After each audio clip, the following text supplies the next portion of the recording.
Hello again, and welcome to this interview in the series that is all about empowering a league of extraordinary mothers to lay a strong foundation for health and happiness in our beautiful, precious, gorgeous, often infuriating teenage girls. Today, I am interviewing Kristen Jenson. Kristen is the author of the Good Pictures, Bad Pictures series. She's a founder of protectyoungminds.org, a website dedicated to helping parents empower their kids to resist and reject pornography. Kristen is a popular guest on radio and TV broadcasts, as well as podcasts and webinars. She's a leader in the Safeguard Alliance on the National Coalition of End Sexual Exploitation and has testified before the Washington State Senate Law and Justice Committee on the public health crisis of pornography. Kristen continues to be a strong voice for protecting children from all forms of sexual exploitation. Kristen is a mother of 2 daughters and a son who is waiting for her in heaven. Her latest honour is becoming a grandma. Congratulations. She lives with her husband and sassy chocolate schnoodle puppy in the beautiful state of Washington. Thank you so much for being here, Kristen. It's a pleasure. Thank you for inviting me. My earliest memories of sort of discovering and thinking and learning about sex and all our lovely body parts was sitting in the corner of a school library with my girlfriends in primary school, and the book from memory was called Where Did I Come From? And I think that was a pretty gentle introduction. But kids today have a very different experience, I think, from a very young age. So, Kristen, what prompted you to write a book about pornography for children?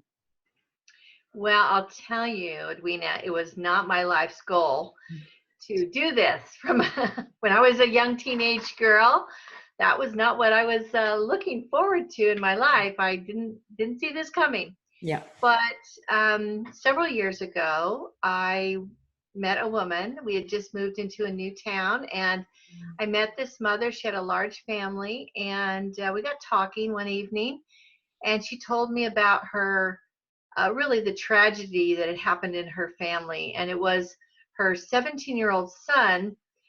They found out that he had been sexually molesting his younger brothers and sisters, from the 14-year-old down to the 4-year-old. And of course, he was involved in pornography heavily. And this is no surprise. This should not shock us, because we all know as mothers that children imitate what they see adults do. And I think we've all been horrified and entertained by our children when they imitate some of our phrasing and some of the things we do. Yeah. But children are wired that way. That's how they learn to be grown-up adults. Yeah. So when they see pornography, they often, many times, act out or can act out on their siblings or cousins or friends. And this is what had happened in her case. So I woke up the next morning and I just ached for her, and I wondered, was there a resource that could help her explain to her children about pornography, because I could see that it was the root cause of this, this situation. And I've since learned that this child-on-child sexual abuse is really a growing, frightening and growing trend.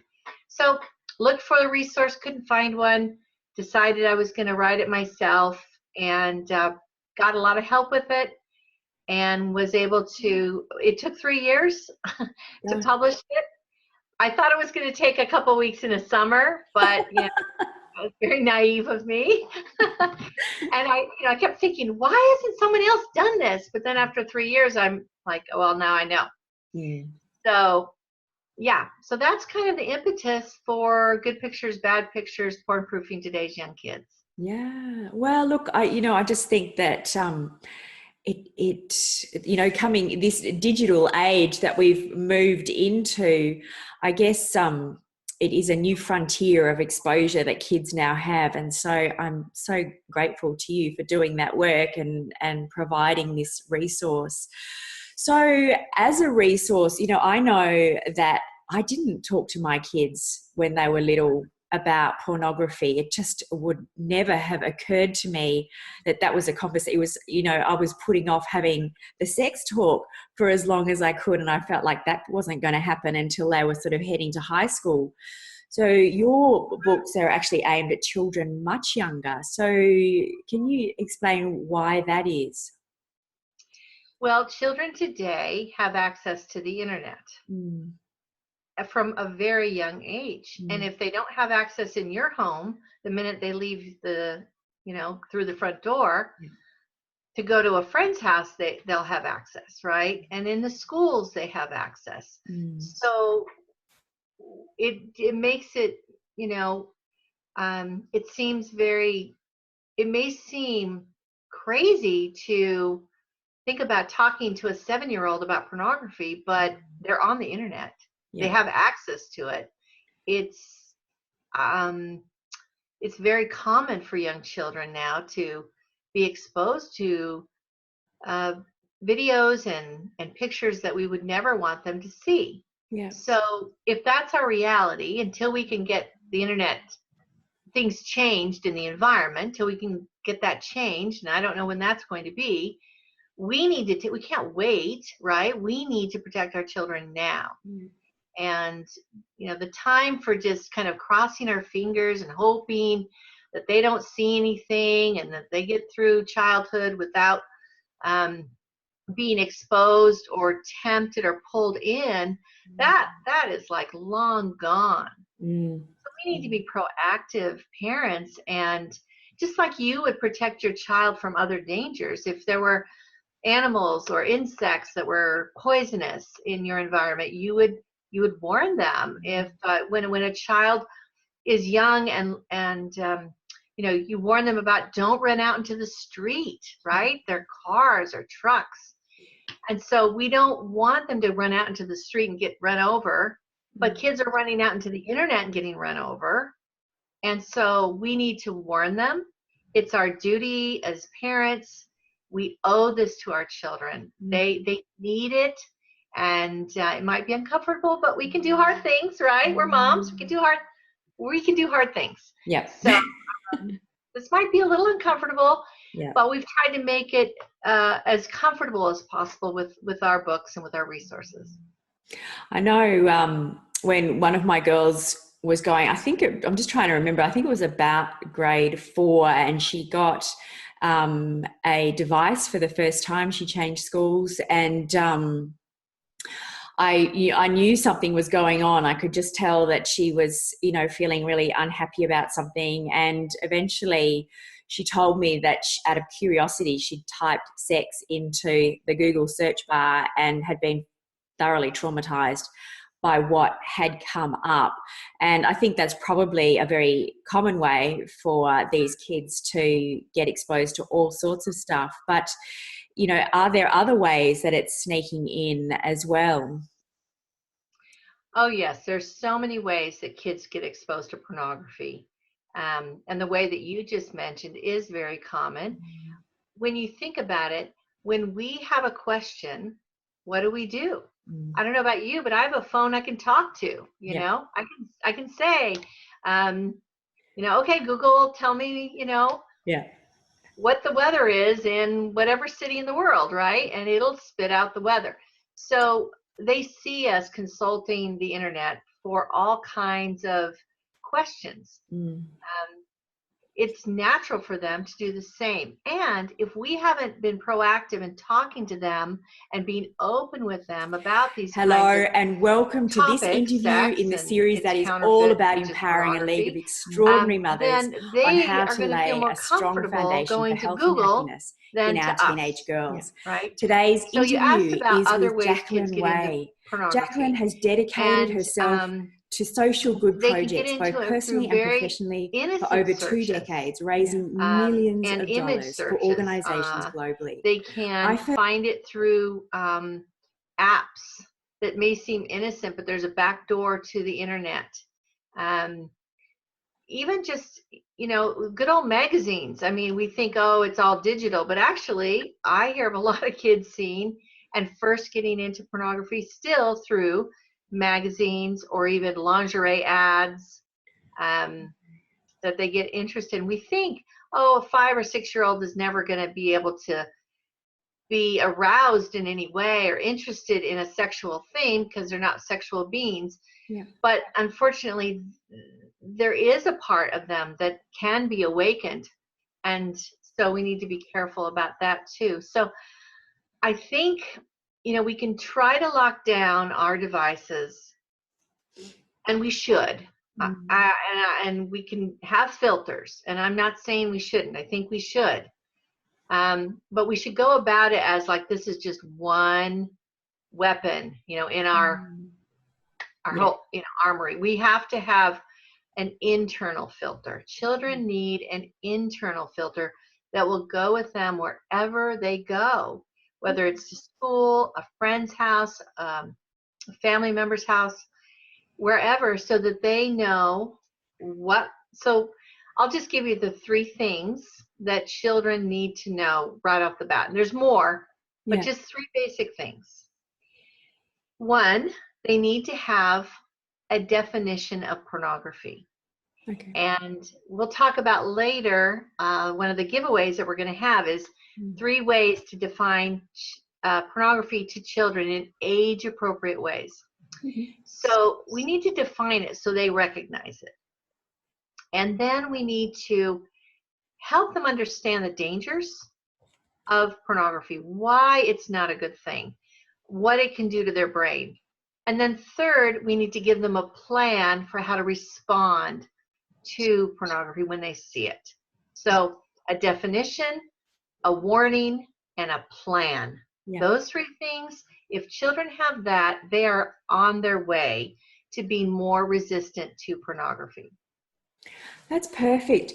Can you just, because often, when we print something out, that's a fantastic resource, but hearing you sort of go through a little bit of what that looks like would probably be, well, I know I would love to hear that. So what is your definition of pornography? Well, pornography, as we define it in Good Pictures, Bad Pictures, is pictures, videos, or cartoons of people with little or no clothing on. Okay. And these pictures focus on the parts of the body that we keep covered with a swimsuit. Yep. So it's very simple, right? Very simple. And it just gives them enough information so that they could identify it. We're not going to go into all the, all the different kinds of pornography and everything else. No, or even sex. For a young child, just naked people. That's kind of it. Okay. And I've been kind of criticized because people say, wait a minute, you can go into an art museum and there'll be naked people. Well, we have a great blog post on Protect Young Minds about how to help children understand the difference between art and, nudity in art and nudity in pornography. And there's a vast difference. And we have a few pointers that we can help you understand. But the main thing is this: give kids an age-appropriate, simple definition.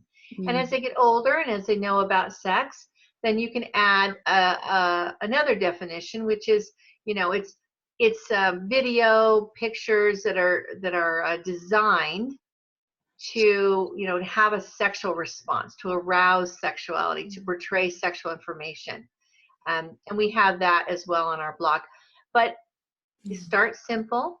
Yeah. Just give them enough so that they can recognize it. And then as they grow, give them more information. Yeah.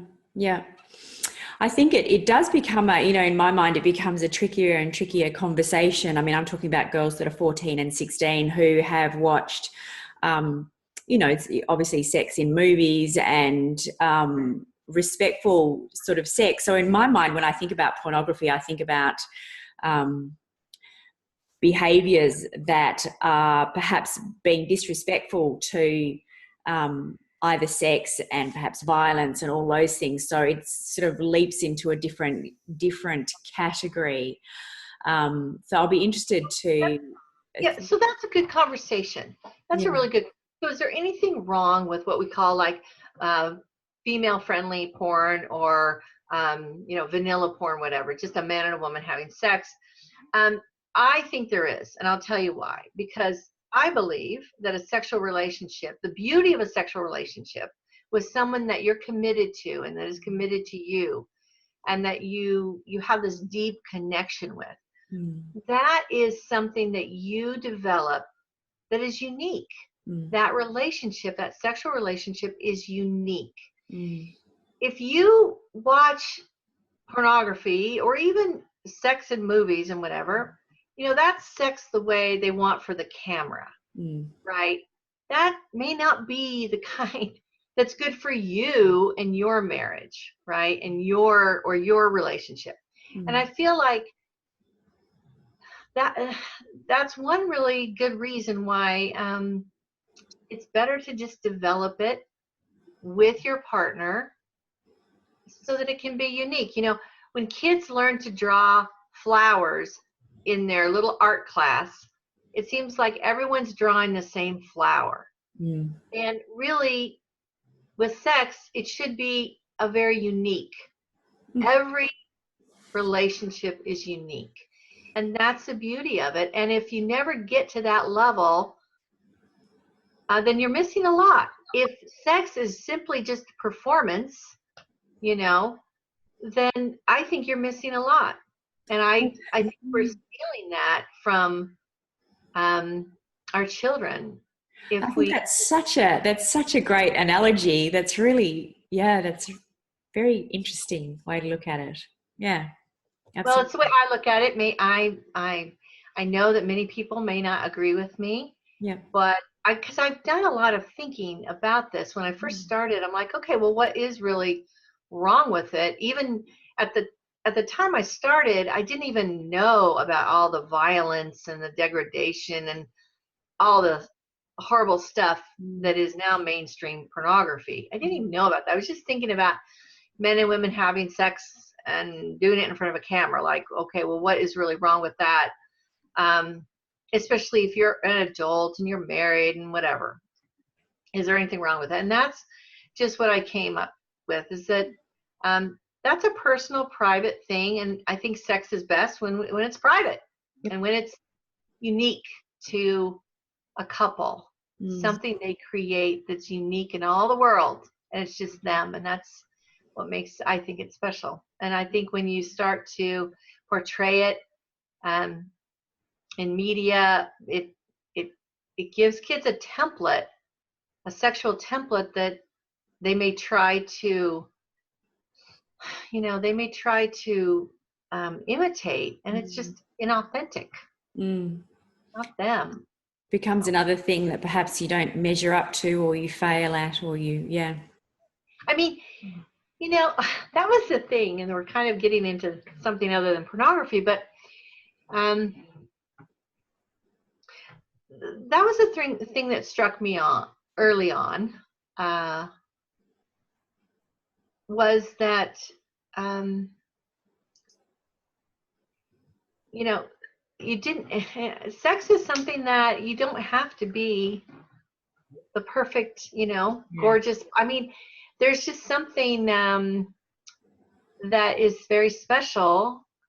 And when kids look at pornography, what's happening is the porn industry is hijacking, the sexual template of our children. And there was a case where there was a young man. He was in a car with a girl. They were having sex or making out or whatever, and he started to choke her. And either a police officer came by or somehow he was caught, and they asked him later, like, what were you doing? Why were you strangling her? And he says, well, isn't that what women want? Isn't that what they like? Well, he'd seen that in porn, right? And he thought, because these young kids are watching this, they must think like, well, that's what women like. They like to be strangled or slapped or smacked or choked or their hair pulled or, whatever. So again, I just feel like the whole premise of pornography is wrong. And if you need to use pornography to get aroused, even in a marriage relationship, there's something inauthentic. I think there's something wrong. There's something, well, maybe that's a little heavy, but I think there's a better way. How's that? Something missing. There's something missing, and there's a better way to create that very special relationship. I want my children, to be able to have that much deeper level of an experience and a relationship and a commitment. And pornography does not sell those ideas. Yeah. Pornography is selling ideas, it's basically selling the idea that it's a performance. It's all about performance. And so we talk about the word addiction seems to come up a bit with pornography, and it's certainly a word that comes up with all things digital, isn't it? It's it's being addicted to our phones and being addicted to social media, and addiction to pornography is also a very real thing, isn't it? So what does that look like, or how does that come about?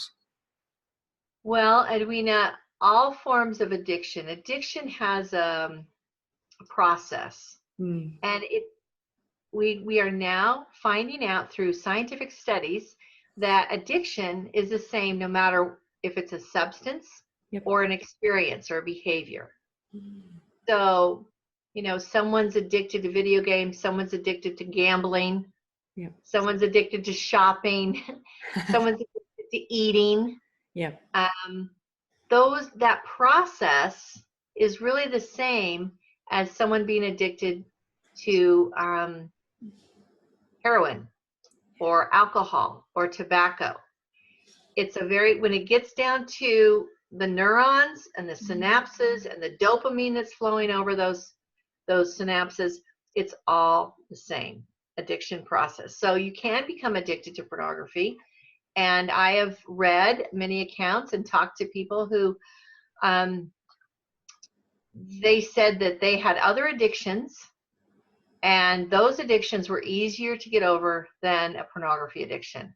And when you think about it, if you have an alcohol addiction, my own father had a very severe alcohol addiction.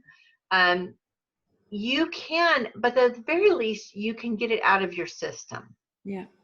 You can avoid, pretty much, if you really try, you can avoid going past bars. You can avoid social situations. I mean, if you really want to get over it and you need to avoid people that are going to encourage you to drink, you can avoid those things. But it's very difficult when you have a pornography addiction where now all those pictures and videos are in your brain and you can't get them out. You can't flush them out. And there are triggers everywhere.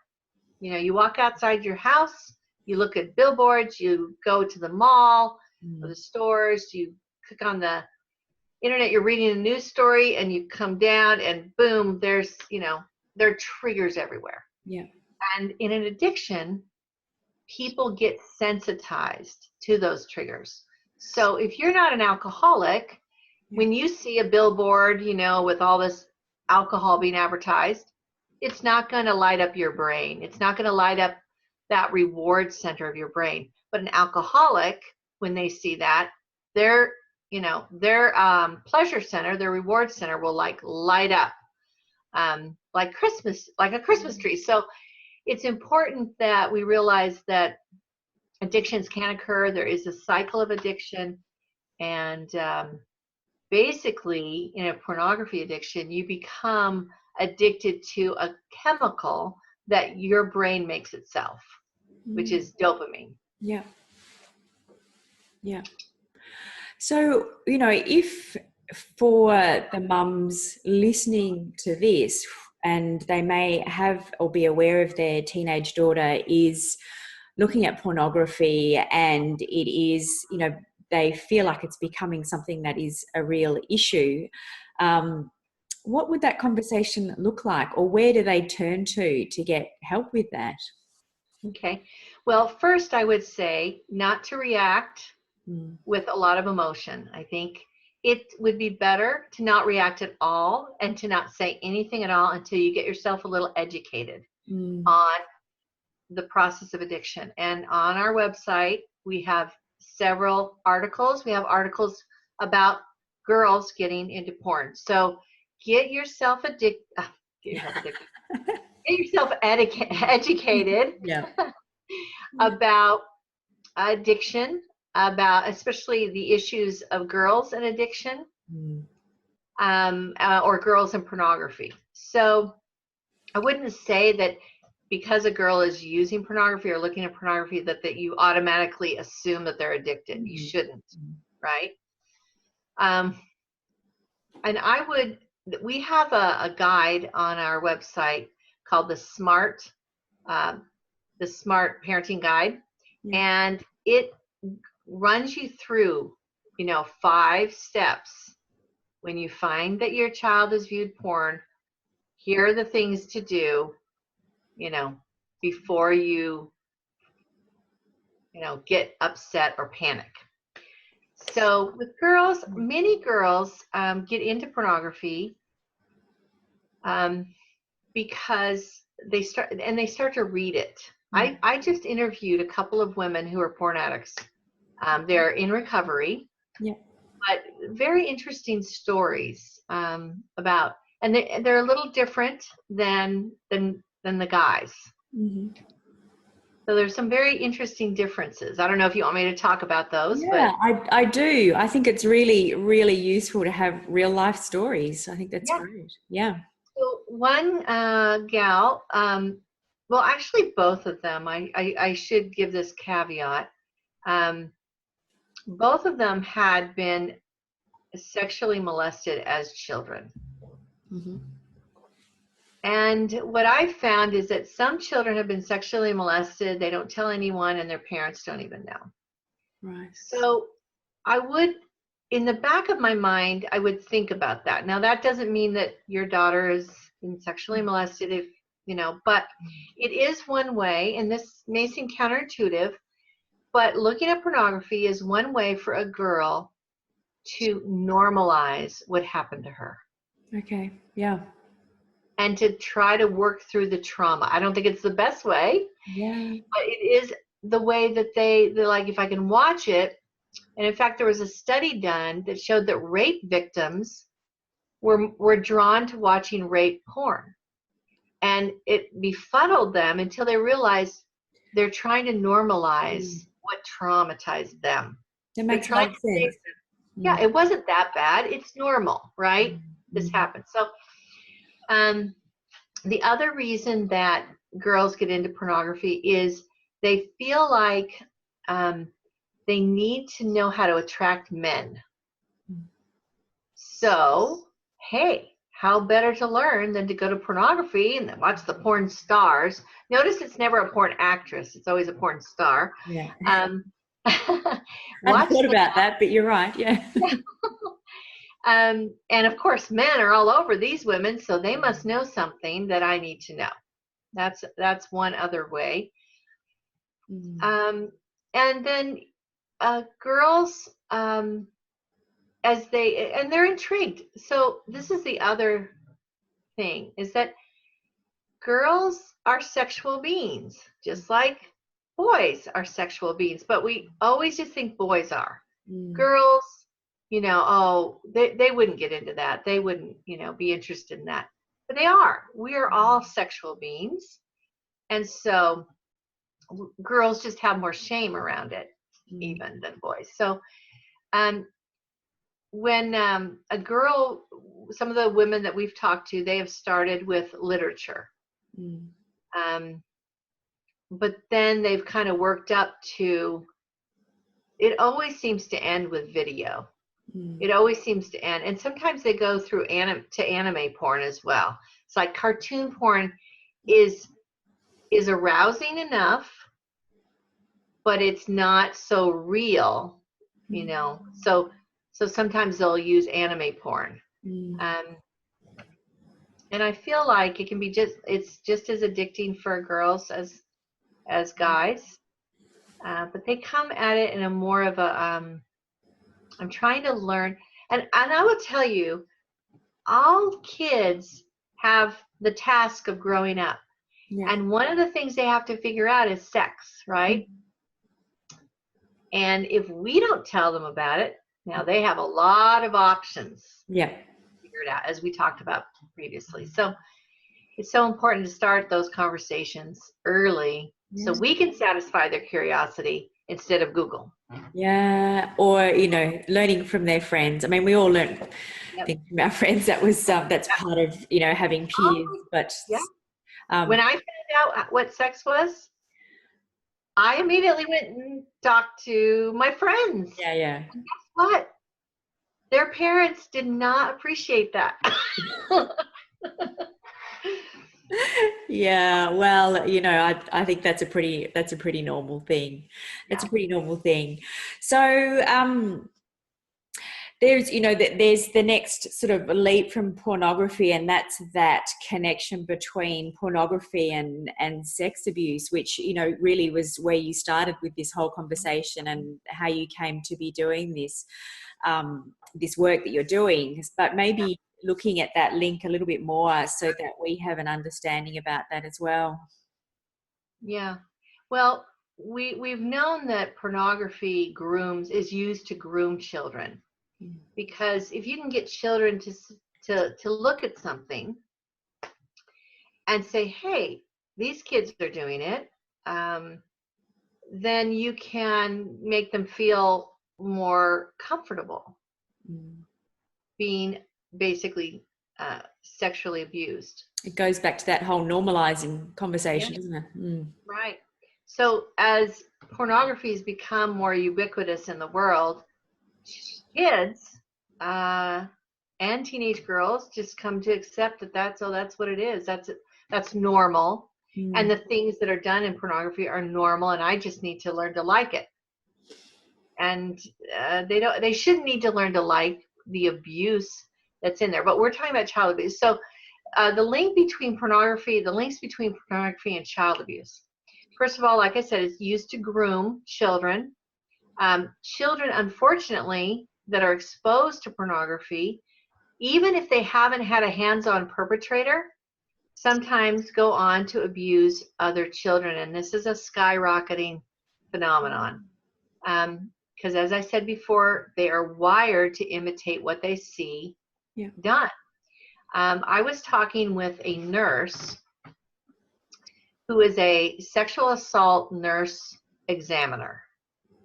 And what she does is when children come into the hospital who have been sexually abused, she examines them for forensic evidence for law enforcement. And when she first started, she thought, oh, most of the perpetrators are going to be like dirty old men, right? 60-year-old pedophiles. And she said what she found is that most of the perpetrators are between 11 and 15. Oh my goodness. Oh my goodness.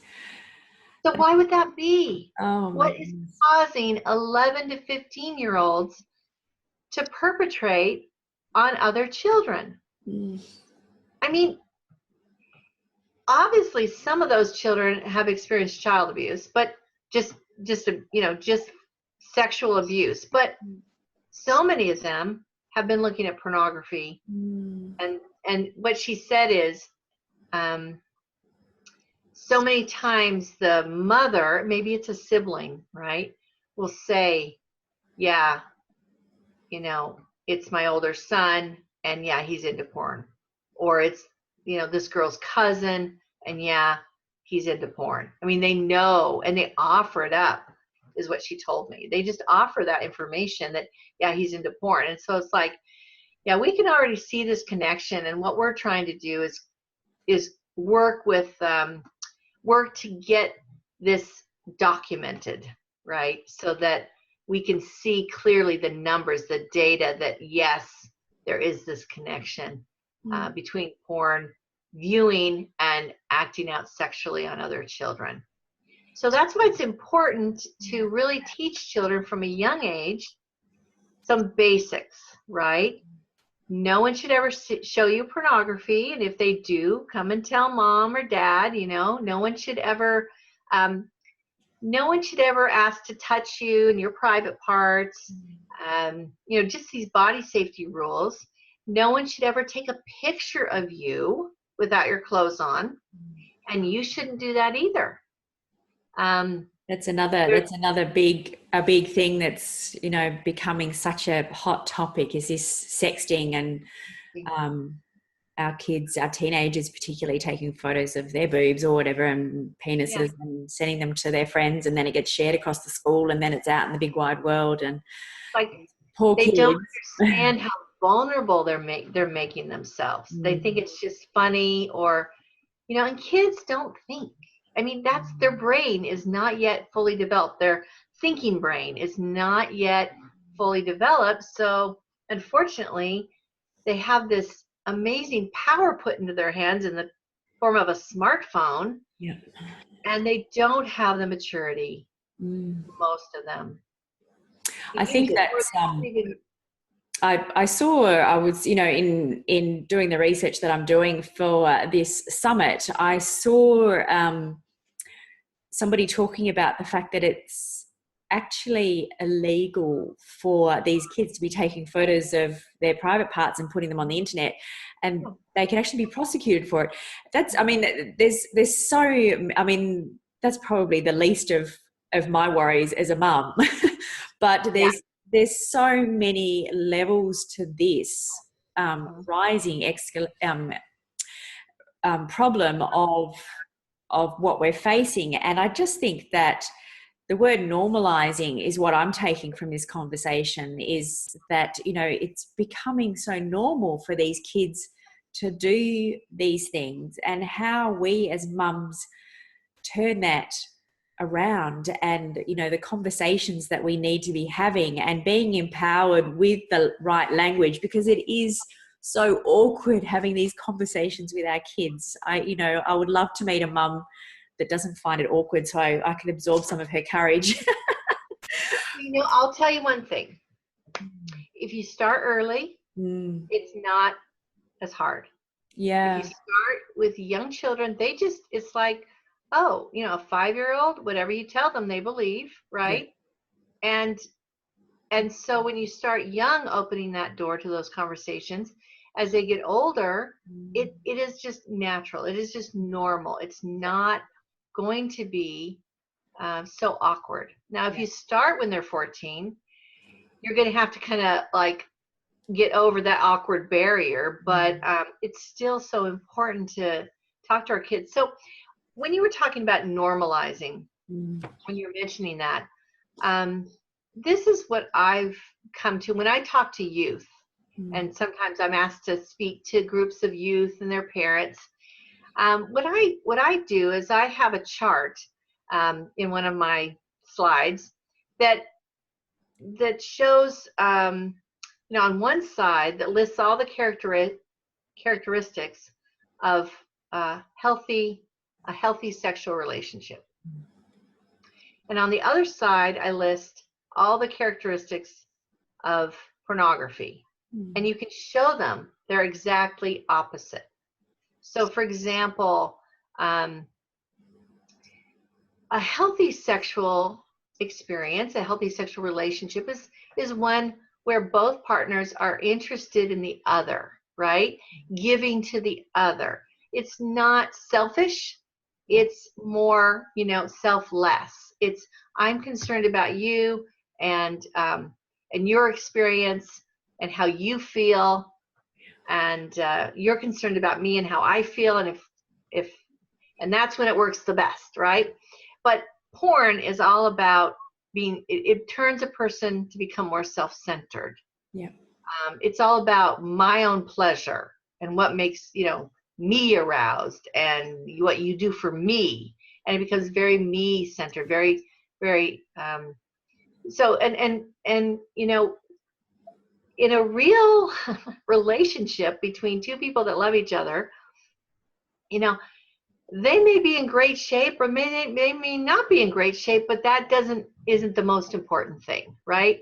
Um, it's that personal connection and the love that they share. Whereas in pornography, you don't get any love really. You just get performance, and often it's violence, and so they're just opposite, really. And you can do this with your daughter. You can go down and say, okay, well, this is what I think of a healthy sexual relationship. And really, what's healthy for a sexual relationship is the same thing that's healthy for any relationship. Right? It's real, right? It's authentic. It's honest. It's not fantasy, right? It's real. Yeah. And so you can list those characteristics, and then you can go down, you can list these other characteristics of what porn is all about. And so I think that's a good exercise. And maybe you wouldn't do it on the first discussion, but I think that could be something very instructive, because most of these kids are not stopping to think about this. Yeah. They're just accepting. Is that comparison chart on your website, Kristen? Is that something that we can find? That's a good question. Yeah. I've I written just so think, many you know, when I talk about having the courage for us mums to talk to our girls about this, it's really in that desire to find exactly the right language and the right way to present it, because we don't want to portray that sex is anything other than a wonderful thing, because it is. Right. But how to have that conversation so that we get it right is what, you know, I have that perfectionist gene. Well, you know, that's a really good point, is that we want to get it right, but it's better to start and get it a little bit right than to never start at all because we're so afraid of not getting it right. Look, if you love your daughter, you're going to get it right. You're going to explore it together, and you can be honest, and you can just say, look, this is uncomfortable for me. Yeah. I love you, and I feel like there's some things that will be helpful if we talk about, you know, them together and explore this together. And I'm learning this. I'm just learning this. So now I wanted to share it with you and get your thoughts. That's perfect. With teachers, you know, you kind of have to draw them in and have them, you know, it's not a lecture mode, right? Yeah. It's a discovery mode but they need your mentoring. Yeah. So get educated and then work with them, making sure they get to talk a lot, and don't do it in an hour-long session. In a 5-minute session when you're on the way to the grocery store. Yeah. That's another thing. Do it side by side. You know, when we're looking at each other like this and you're talking about a difficult topic sometimes, and if there's a relationship thing, it can be hard, intimidating. But if you're sitting side by side in a car going to the grocery store, whatever, that's much less intimidating. Yeah. And it can be a great place to start. Yeah. And there's lots of like launching points, you know. You can say, hey, I saw something online, wondered what you thought about this, or I saw an article, what do you think about that? I'd love to discuss it with you. Well, that's the purpose of this summit. I mean, just by doing this interview, we've created a conversation, and now the conversation just needs to continue. And I do think that when we're talking to our teenage girls, well, I don't think I know that, you know, as soon as we go into lecture mode and this is right and that's wrong, then the blinds come up and everything shuts down. So just guilty as charged, though. I've done it. Oh, look, I think we all have. We all have. That is just wonderful, and it's perfect.